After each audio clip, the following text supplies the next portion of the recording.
반갑습니다. 반응이 아주 좋습니다. 여러분, 경영이라는 말은 세상에서나 교회에서나 요즘 가장 큰 주제이고 또 화두입니다. 보통 크리스찬들 가운데 경영 그러면 이것이 아주 세속화된 단어나 세상에서만 통용할 수 있는 언어로 이해를 갖고 있습니다. 뜻밖에도 이 경영이라는 말은 성경에 있는 이야기입니다. 혹시 기억나는 구절 없습니까? 잠언서에 보면 인생의 경영은 사람에게 있어도, 기억나시죠? 이 경영이라는 개념 자체가 기본적으로 성경에서 출발을 했습니다. 그것을 세상 사람들이 갖다가 세속화시킨 것이죠.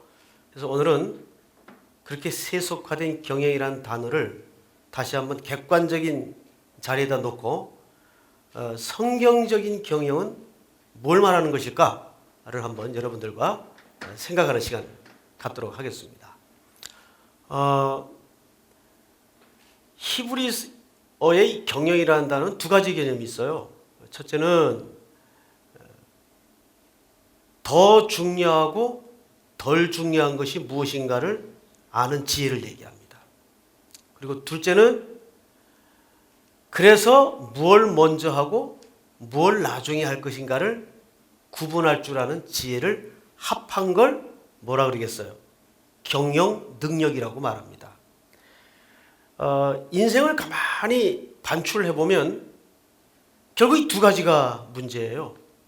더 중요한 걸 덜 중요하게 여기고, 먼저 할 걸 나중에 하고, 이것이 엉클어지거나 뒤죽박죽 되니까 어려움이 생기고 환란이 임하고 공고함이 쌓이는 겁니다. 결국 그래서 우리가 성경적 가치와 신앙의 원리를 정확히 이해하고 있을 때 경영도 잘 할 수 있게 되는 것입니다. 여러분, 그 사실에 대해서 동의하십니까? 자, 그러면 조금 더 이 경영의 문제에 대해서 깊은 이해를 갖도록 해보죠. 뭐 여기 계신 분들이야 그럴 리 없겠지만은 가끔 이제 목회 현장에 별의별 일들이 다 생깁니다. 한 번은 제가 섬기던 교회에 어느 자매가 이 정신 착란이 일어났어요. 그래서 그 자매를 택시에다가 모시고 저 강북쪽에 있는 어느 조그만 정신병원에 이제 입원을 시킨 일이 있습니다. 그렇게 이제 거기를 몇 차례 신방겸 왔다 갔다 하면서 그쪽 전문가들한테 이제 들은 얘기입니다.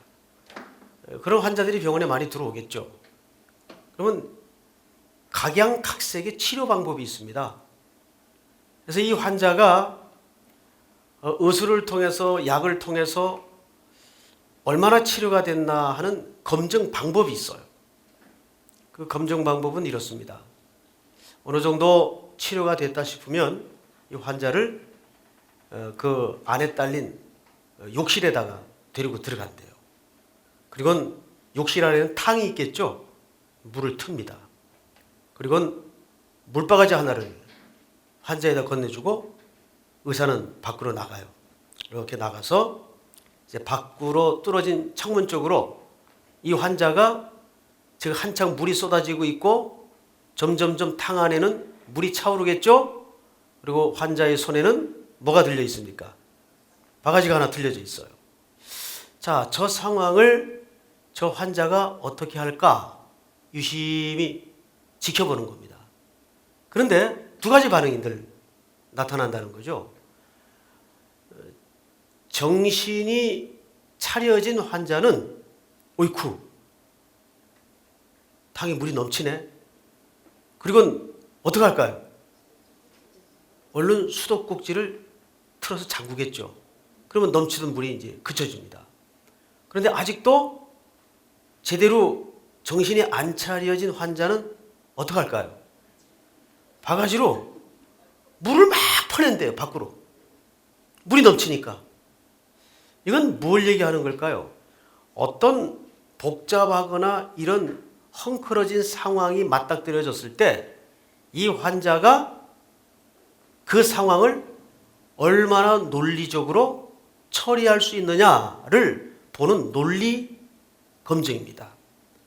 근데 뜻밖에도 우리 경영을 하든지 인생을 살든지 많은 사람들 가운데 이 우선순위가 바뀌어서 인생을 곤고하게 어렵게 살아가는 사람들이 너무나 많다는 거예요. 뭐 예를 들면 이렇게 이제 물통이 하나 있습니다. 그리고 그 앞에는 물이 있고 모래가 있고 자갈이 있어요. 물, 모래, 자갈을 이제 통 안에다가 밖에 이렇게 투명히 보이는 유리통 안에다가 집어넣는 겁니다. 두 사람에게 똑같은 과제를 줬어요. 똑같이 속이 혼이 들이다보니 물통이 있고 그 앞에는 돌, 모래, 자갈이 있어요. 시작. 타임을 재고 누가 그 안에다 이 세 개의 물질을 다 채울 수 있을까?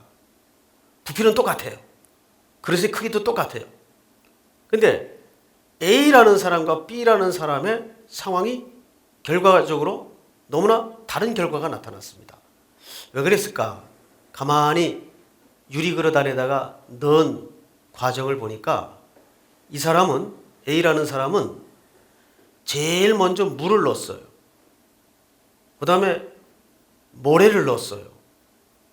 그리고 마지막에 자갈돌을 넣었어요.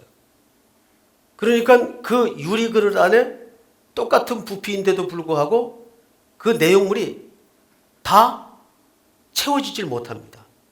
그런데 이쪽 사람은 어떻게 넣느냐? 제일 먼저 자갈을 넣었어요. 그 다음에 모래를 넣었어요. 그 다음에 물을 부었어요. 같은 양의 같은 부피인데도 불구하고 이쪽 사람은 같은 크기의 그릇 안에 세 가지 물질을 싹 담을 수가 있었습니다. 자, 물질도 세 가지, 부피도 똑같고 그릇의 양도 똑같습니다. 단 하나 차이가 있었어요. 무슨 차이일까요? 순서의 차이죠. 이 사람은 물 먼저 넣고 그 다음에 모래 넣고 그 다음에 자갈을 넣었어요. 근데 이쪽 사람은 제일 먼저 돌을 넣고 그 다음에 모래를 넣고 그 다음에 물을 부었어요. 무엇을 먼저 했느냐에 따라서 상황은 결과적으로 완전히 다르게 나타났습니다. 무슨 차이일까요? 우선순위의 차이입니다. 그러니까 경영이라는 것은 크게 두 가지입니다. 무엇이 더 중요하냐? 무엇이 덜 중요하냐? 그래서 무엇을 먼저 해야 되느냐? 그래서 무엇을 나중에 해야 되느냐? 이 싸움이에요. 이거를 성경에서 딱 한 줄로 예수님께서 아주 명료하게 설명한 구절이 하나 있습니다. 혹시 기억나십니까? 뭘까요? 너희는 먼저 그의 나라와 의를 구하라. 그리하면 이 모든 것을 너희에게 더하시리라. 이 만고불면의 이 예수님의 말씀은 우리 전체 인생 경영의 중추와 같은 말씀이에요. 여러분 지금 이 프로그램 이름이 뭡니까? C-스토리예요. CBS가 준비한 누구의 이야기입니까? 크라이스트, 그리스도의 이야기예요. 누구에게? 크리스찬들에게. C가 3번 나오네요. 그래서 C-스토리입니다. 아멘? 동의하십니까 여러분? CBS가 크라이스트, 그리스도의 이야기를 누구에게 하는 시간이라고요? 크리스찬들에게 하는 시간이에요. 크리스찬들이 가장 확고히 붙들어야 될 게 뭐예요? 인생의 경영의 문제입니다. 제가 좀 된 얘기를 하나 할게요. 저는 90년대 초에 미국으로 공부를 하러 갔습니다. 공부를 하러 갔는데 조그만 교회 하나를 맡아서 담임을 하게 됐어요. 그래서 첫 담임을 저는 외국에서 시작을 했습니다. 지금도 이민 생활이 사실 쉽지 않아요. 이민 생활이 굉장히 고달픕니다. 그때는 우리나라 부동산 투기가 천정을 뛸 때입니다. 그러니까 사람들이 아파트값 천정을 때릴 때 탁 팔아가지고 어린애 둘 데리고 양손에 붙들고 이제 너른 땅, 기회의 땅, 아메리칸 드림을 위해서 애들 데리고 다 팔아가지고 정리해서 좋은 직장 다 포기하고 오직 하나 일념은 아이들을 조금 더 좋은 환경에서 키워보겠다는 마음으로 이제 미국으로 건너와요. 그러면 먼저 자리를 잡아야 되니까 투잡, 세잡을 띱니다. 이게 이민자들의 용어예요. 그러니까 부부가 잠을 거의 처음에 몇 시간을 자냐면 2시간, 3시간을 자요. 그리고 양 부부가 투잡, 세잡을 뛰면서 열심히 벌어요. 야채도 나르고 접시도 닦고 어느 한 내니까 일단 허드렛 일밖에 할 게 없어요. 청소도 하고. 그러니까 한국 사람들은요 어딜 가든지 부지런하니까 금방 자리를 잡아요. 그러니까 미국 사람들이 한국 사람들 일하는 걸 보고 혀를 내둘러요. 야, 저 사람들은 철인이다. 인간이 아니다. 어떻게 사람이 2시간, 3시간을 자고 일을 하냐. 이렇게 혀를 내두릅니다. 그러니까 금방 쾌시 만지고 금방 성공을 해요. 그럼 제일 먼저 뭘 하냐 하면 집에 한이 맺힌 민족이기 때문에 집을 먼저 사요. 꼭 그런데 수영장 딸린 집을 사요. 폼 잡느라고. 난 거기서 수영하는 걸 한 번도 못 봤어요. 여러분 그렇게 수영할 시간이 안 돼요. 투잡 세잡 뛰면서 어떻게 수영을 하겠어요. 한가하게. 근데 수영장 딸린 집을 사고 또 이제 좋은 차를 사고 이제 폼 잡을라 치면은 그때 애들은 완전히 망가져 있어요. 애들이 KK단에 깽단에 들어가서 마약하고 완전히 뒤집어져 있어요. 그러면 이제 교회 와서 애꿎은 목사만 들들 볶습니다. 어떻게 하면 좋겠냐고 어떻게 하면 좋겠냐고. 그걸 내가 어떻게 내가 목사가 패스토럴 케어 목회적 돌봄이 한계가 있는 거 아니에요. 애들은 이미 나뒹굴어져 있어요. 자 보세요. 왜 그럴까요? 왜 그럴까요? 아이들이 친구 다 끊고 타이어에서 부모들 따라 미국에 건너왔는데 낮엔 다 나가요 부모들이. 그러니까 외롭고 힘들고 말 안 통하고 문화 다르고 얼마나 이 컬처 쇼크가 옵니까? 그럴 때 아이들에게 제일 영향을 받는 존재가 누굽니까? 친구들입니다. 근데 거의 8, 90% 그때 꼬이는 친구들이 좋은 아이들이 꼬일까요? 나쁜 아이들이 꼬일까요? 항상 외로움을 빌미로 틈타서 나쁜 아이들이 꼬입니다. 그럼 이제 마약하고 망가져 있는 거예요. 한창 자리 잡는다고 부부가 2시간, 3시간 자고 들고 뛰고 할 때는 그 돌볼 겨를이 없었어요. 그런데 이제 숨을 돌리고 어느 날 보니까는 애들은 나뒹굴어져 있는 거예요. 통곡을 하고 내가 이러려고 이것들 끌고 이 먼 곳까지 왔나. 가슴을 찢고 통곡하는 부모들을 한두 번 본 게 아니에요. 제가 그런 걸 뼈저리게 느끼면서 사무쳤던 게 뭐냐면 우리 인생에도 아이들에게는 부모가 꼭 돈벌이보다 더 중요하게 있어줘야 될 시간이 있어요. 그런데 사람이라는 존재가 미련한지라 무엇을 먼저 하고 무엇이 더 중요하고 이걸 거의가 엉클으면서 사는 거예요. 마지막으로 여러분들에게 성경의 신뢰 하나를 소개하고 마칠 거예요. 창세기에 보면 아브라함과 롯이 등장을 해요. 두 사람이 살림살이가 늘어나니까 좀 불편해졌죠. 목동들끼리 아래 것들끼리 자꾸 싸우는 거예요. 그래서 아브라함이 제안을 하죠. 우리 이러지 말고 따로 헤어져서 분가에 사는 게 낫겠다. 이 두 사람이 헤어졌습니다. 자, 결과적으로는 롯은 역사의 오명을 남기고 지금까지 우리에게 회자되고 있어요. 아브라함은 어떤 인물로 기억되고 있죠? 믿음의 조상이 되었어요.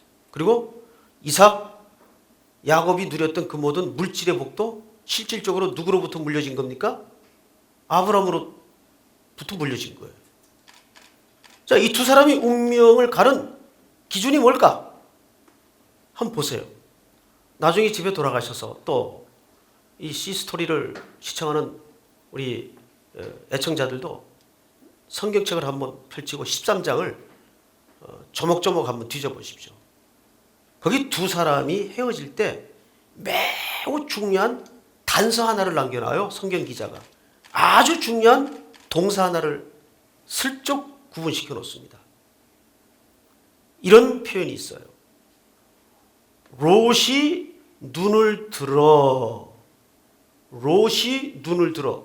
히브리 표현에 눈을 들어라는 말은 사소하거나 간단한 동사가 아니에요. 손을 눈썹 미간에 붙이고 발 뒤꿈치를 들고 자기 미래를 조망한다 그 말이에요. 근데 중요한 것은 그렇게 눈썹 사이에 미간에 손을 얹고 발 뒤꿈치를 들고 자기 앞날을 조망할 때 그 주어가 누가 됐냐 말이에요. 롯이. 내가 주어가 됐어요. 근데 아브라함의 케이스를 슬쩍 14절에다가 이렇게 표현을 해놨어요. 여호와께서 너는 눈을 들어. 아브라함도 똑같이 눈을 들었는데 아브라함의 눈을 들게 한 주체가 누굽니까? 하나님이에요. 바로 그거예요. 이 사소해 보이고 간단한 차이가 두 사람의 운명을 양극으로 갈라놔요. 결국 무슨 싸움이에요?